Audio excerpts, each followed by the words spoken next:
নমস্কাৰ বন্ধু বান্ধৱীসকল জাগৃতিলৈ আপোনালোকক স্বাগতম আমি আসাম হিষ্ট্ৰীৰ টপ 500 কুৱেশ্যনৰ এটা পাৰ্ট লৈ আহিছো আপোনালোকৰ যদি এক্সামৰ কাৰণে কম সময় আছে তেনেহলে এই পাৰ্টটো আপোনালোকৰ কাৰণে বহুত বেছি গুৰুত্বপূৰ্ণ হ'ব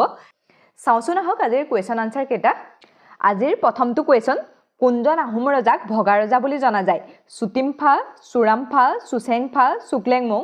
আহোম ৰজা সুৰাংফাক ভগা ৰজা বুলি জনা যায় কাৰণ এও শাসন চলাই থাকুতেই মন্ত্ৰী পৰিষদে তেওঁ শাসনৰ পৰা নমাই দিছিলে নেক্সট কুৱেশ্যন চুৰাংফাৰ হিন্দু নামটো কি আছিল জয়াদিত্য সিংহ চক্ৰধ্বজ সিংহ ৰুদ্ৰ সিংহ শিৱ সিংহ চুৰাংফাৰ হিন্দু নামটো আছিল জয়াদিত্য সিংহ তাৰ পাছৰ কুৱেশ্যনটোলৈ আহিছো কোনজন আহোম ৰজাক নৰিয়া ৰজা বুলি জনা যায় চুৰাংফা সুতামল্লা সুতিংফা সুপুংমুং আহোম ৰজা সুতিংফাক নৰিয়া ৰজা বুলি জনা যায় এও কেকুৰা ৰজা বুলিও জনা যায় এও বহুত গা বেয়া হৈ থাকে সেইকাৰণে তেওঁ নৰিয়া ৰজা বুলি কোৱা হৈছিল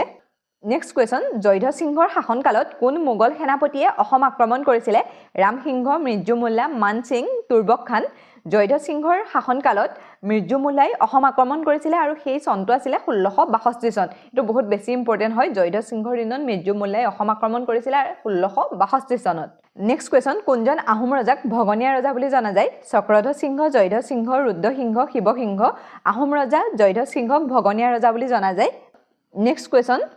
জয়ধ্বজ সিংহৰ দিনত আহোম আৰু মোগলৰ মাজত হোৱা সন্ধিখনৰ নাম কি আছিল হৰাইঘাটৰ সন্ধি গিলাধাৰী ঘাটৰ সন্ধি মাজুলীৰ সন্ধি পাণ্ডুৰ সন্ধি জয়ধ্বজ সিংহৰ দিনত আহোম আৰু মোগলৰ মাজত হোৱা সন্ধিখনৰ নাম আছিল গিলাধাৰী ঘাটৰ সন্ধি আৰু সেইখন হৈছিল 1663 চনত এটো বহুত বেছি ইম্পৰ্টেন্ট হয় পাছৰ কুৱেশ্যনলৈ আহিছো গিলাধাৰী ঘাটৰ সন্ধি অনুসৰি জয়ধ্বজ সিংহই কাক মোগলৰ ওচৰলৈ পঠিয়াবলগীয়া হৈছিল নিজৰ পুত্ৰক নিজৰ কন্যাক বৰগোহাঁইক মূলা গাভৰুক গিলাধাৰী ঘাটৰ সন্ধি অনুসৰি জয়ধ্বজ সিংহই তেওঁৰ নিজৰ কন্যা ৰমণী গাভৰুক মোগলৰ ওচৰলৈ পঠিয়াবলগীয়া হৈছিল নেক্সট কুৱেশ্যন জয়ধ্বজ সিংহই কিমান চনত আউনীআটী সত্ৰ প্ৰতিষ্ঠা কৰিছিল জয়ধ্বজ সিংহই আউনীআটী সত্ৰ আৰু দক্ষিণপাট সত্ৰ প্ৰতিষ্ঠা কৰিছিল তেওঁ আউনীআটী সত্ৰ প্ৰতিষ্ঠা কৰিছিল 1653 চনত ইয়াৰ পাছৰ কুৱেশ্যনলৈ আহিছো মৃত্যু মোল্লাৰ অসম অভিযানৰ সময়ত তেওঁৰ সৈতে অহা মোগল বুৰঞ্জীবিদগৰাকী কোন আছিল আবু ফজল সিহাবুদ্দিন তালিছ মিৰ্জা নাথন আব্দুল হামিদ লাহোৰী মৃত্যু মোল্লাৰ অসম অভিযানৰ সময়ত তেওঁৰ সৈতে অহা মোগল বুৰঞ্জীবিদগৰাকী আছিল সিহাবুদ্দিন তালিছ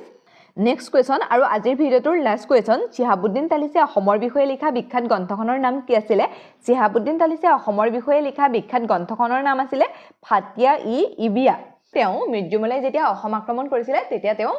সেই মৃত্যু মোল্লাৰ লগত অসমলৈ আহিছিল ঠিক আছে আপোনালোকে মোৰ এই ভিডিঅ'টো কেনেকুৱা পাইছে জনাবলৈ নাপাহৰিব আৰু যদি ভাল পাইছে তেনেহলে সাবস্ক্ৰাইব কৰি দিব ঠিক আছে আজিলৈ ইমানতে এৰিছো অন্য এটা ভিডিঅ'ত লগ পোৱাৰ প্ৰতিশ্ৰুতিৰে